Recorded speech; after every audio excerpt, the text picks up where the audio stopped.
Pension വൈകുന്നതിൽ പ്രതിഷേധിച്ച് നിരത്തിലിറങ്ങിയ വയോധികർക്ക് കൈത്താങ്ങുമായി ഇടുക്കിയിലെ youth Congress പ്രവർത്തകർ. ഒരു മാസത്തെ പെൻഷനും ഭക്ഷ്യകിറ്റും യൂത്ത് കോൺഗ്രസ് പ്രവർത്തകരുടെ നേതൃത്വത്തിൽ മറിയക്കുട്ടിക്കും അന്നയ്ക്കും നൽകി. പെൻഷൻ ലഭ്യമാക്കുന്നതിലെ കാലതാമസം സർക്കാർ ഒഴിവാക്കണമെന്ന് യൂത്ത് കോൺഗ്രസ് നേതാക്കൾ ആവശ്യപ്പെട്ടു.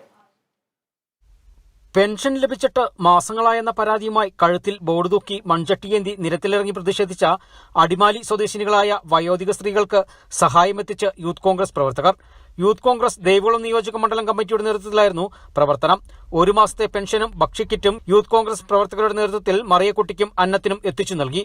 പെൻഷൻ ലഭ്യമാക്കുന്നതിലെ കാലതാമസം സർക്കാർ ഒഴിവാക്കണമെന്ന് യൂത്ത് കോൺഗ്രസ് നേതാക്കൾ ആവശ്യപ്പെട്ടു. രണ്ട് അമ്മച്ചിമാർ അവരുടെ വാർദ്ധക്യകാല പെൻഷൻ കഴിഞ്ഞ 5 മാസക്കാലമായി മുടങ്ങിയത് മൂലം അവരുടെ ചികിത്സ പോലും മുൻപോട്ട് കൊണ്ടുപോകാൻ കഴിയാത്ത സാഹചര്യത്തിലാണ് കഴുത്തിൽ ഇത്തരത്തിലൊരു ബോർഡും തൂക്കി കയ്യിൽ പിച്ചച്ചട്ടിയും എടുത്ത് ഇറങ്ങേണ്ട സാഹചര്യമുണ്ടായത്.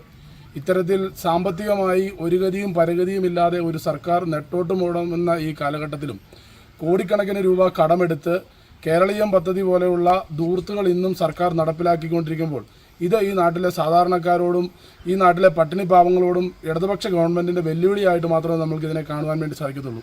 ക്ഷേമ പെൻഷനുകൾ വൈകിപ്പിക്കുന്ന സർക്കാർ ധാരാളിത്തമാണ് നടത്തുന്നതെന്നും പെൻഷൻ ലഭ്യമാക്കുന്നതിൽ ഇനിയും കാലതാമസമുണ്ടായാൽ ശക്തമായ പ്രതിഷേധ പരിപാടികളുമായി രംഗത്ത് വരുമെന്നും യൂത്ത് കോൺഗ്രസ് നേതൃത്വം പറഞ്ഞു. യൂത്ത് കോൺഗ്രസ് ദേവികുളം നിയോജക മണ്ഡലം പ്രസിഡന്റ് അനിൽ കനകൻ, MA അൻസാരി, ഷിൻസേലിയാസ്, ടോണി തോമസ്, നിഷാദ്, സന്തു, നിബിൻ ബാബു, ജോബിൻസ് തുടങ്ങിയവർ സഹായമെത്തിക്കുന്നതിൽ നേതൃത്വം വഹിച്ചു. Kerala Vision News, Idukki.